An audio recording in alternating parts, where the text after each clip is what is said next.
What's up? Every good girl needs a little thug. Every black boy needs a little love. If he put it down, I'ma pick it up, up, up. Hit him up. In the truck, got it tucked. He get it up. Pocket stuck all night. I like you ain't gotta say it when you know it's on side. She got anything you want. Baik, saya akan menjelaskan terkait menjaga persatuan dan kesatuan telaah Al-Quran Surah Ali Imran ayat 105. Nah, dalam hal ini, persatuan dan kesatuan merupakan sila Pancasila yang ketiga, yang mana persatuan dan kesatuan ini meliputi banyak keanekaragaman, diantaranya adalah baik dalam keanekaragaman bahasa, budaya, suku, dan agama. Nah, keanekaragaman ini memiliki banyak tujuan. Di antaranya tujuannya itu sama, yakni memperkuat dan memperkokoh nilai persatuan dan kesatuan negara. Nah, adapun faktor penyebab, faktor biasa yang terjadinya adanya perpecahan persatuan dan kesatuan ini biasanya dikarenakan adanya perbedaan pendapat atau ketidaksesuaian dalam berargumen. Nah, biasanya ketidaksesuaian dalam berargumen ini sering menimbulkan perpecahan persatuan dan kesatuan, yang mana terkadang dari sifat amarahnya atau dari kebenciannya masing-masing. Nah, oleh karena itu, persatuan dan kesatuan ini sudah seharusnya ditanamkan dalam diri kita masing-masing, mulai sejak dini, misalnya dari sejak masih sekolah dasar, seperti SD gitu.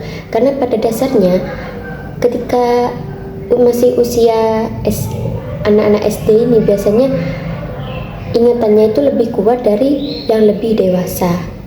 Namun dalam hal ini terkait persatuan dan kesatuan bukan hanya dalam negara tetapi juga dijelaskan di dalam Al-Quran, sebagaimana di surah Ali Imran ayat 105. Bismillahirrahmanirrahim.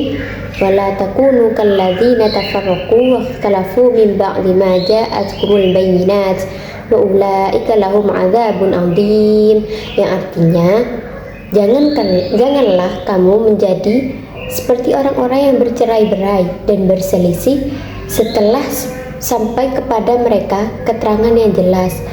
Mereka itulah orang-orang yang mendapat azab yang sangat berat.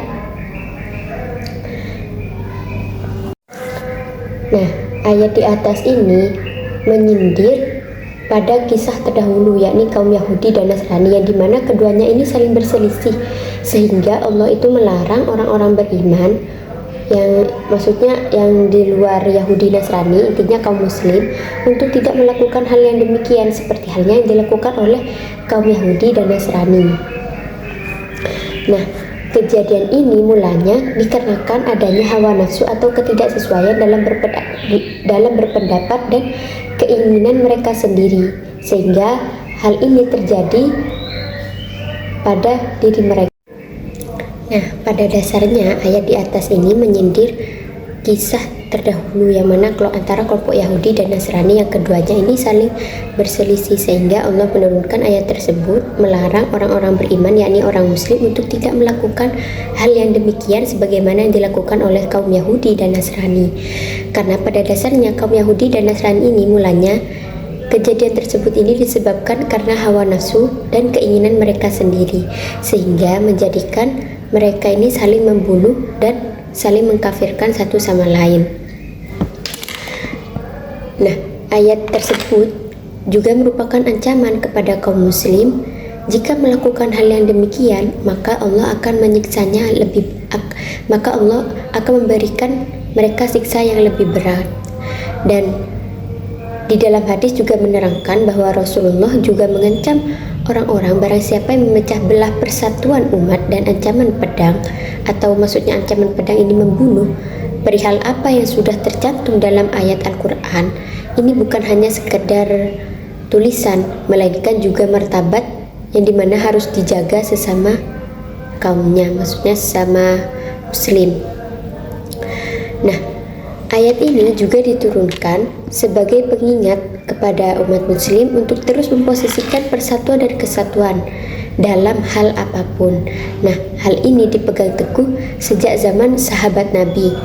Agar apa? Agar tidak menimbulkan kehancuran dan pecah belah sesama muslim. Nah, dari pemaparan terkait penafsiran tersebut di atas, maksudnya tadi yang sudah dijelaskan, nah ini kan merupakan mengingatkan kita sebagai manusia untuk sepatutnya menjaga kemaslahatan bersama. Adanya perbedaan pendapat, perselisihan dalam argumen, baik itu individu ataupun kelompok, itu merupakan hal yang wajar, hal yang biasa yang sudah terjadi di kalangan kita gitu sebenarnya.